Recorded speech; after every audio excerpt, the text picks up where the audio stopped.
Okay, it's time for the good, the bad, and the ugly on Eddie's Ranch. Spoiler, there is no ugly. Thank God, everything is perfect. Trevor found a home on Saturday. He's moving 20 minutes from my house. He's going to live with a couple and two other dogs. So that's great news. Sunny met his physical therapist for the first time, and she is convinced that Sunny is going to walk again. So that's amazing news. Bella is coming over my house on Sunday for a play date, and I'm going to see her for the first time since I placed her, and I miss her so much. I cannot wait. So that's happening. So it's a pretty exciting weekend. And then tonight, I have a new family member joining the ranch permanently. So a lot of people always ask me, how do you know who you're going to keep and who you're not going to keep? Well, the answer is I don't keep anybody that comes through the ranch, right? So Eddie's Ranch, the rescue, was created to take in the Bellas, the Trevors, the Sunnies, the down dogs, the dogs that families could no longer handle or wherever they come from, fix them up medically, do the best I can, and find them amazing homes. And my success rate is everybody that's come has moved on to a wonderful home. So I'm doing really well there. The only dogs that stay here permanently are the dogs that I actually own.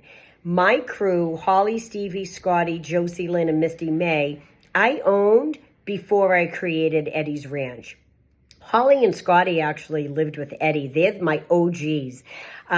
So they're just here for the ride. They were here when I looked at them all and I said, I'm creating a rescue, and they're nothing but kind to all the dogs that, come in my house who are rotating. So, but that being said, typically, I would have 5 or 6 senior dogs. And when Lorenzo passed a couple of months ago, I knew eventually I would take in another senior dog and give them a home like I did for Lorenzo, and give them a nice retirement, a nice warm bed for end of life. And so that's what I'm doing.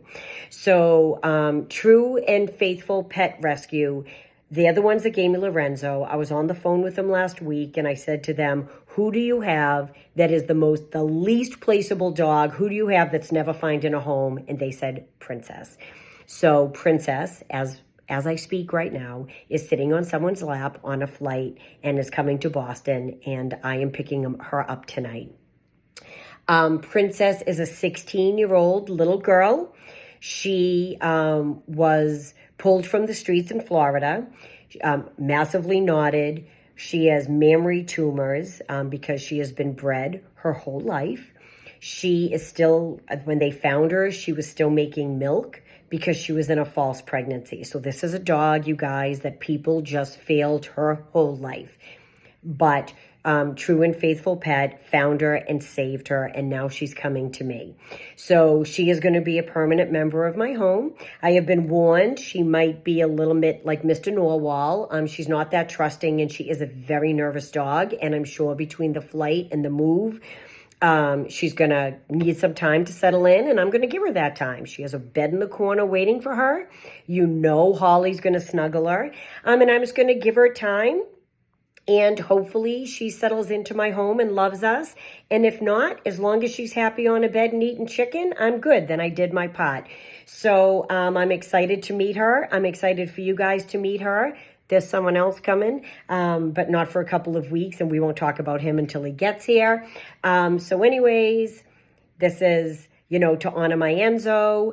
I'm bringing in a dog from his rescue, and she's going to live here permanently. So soon enough, couple of hours.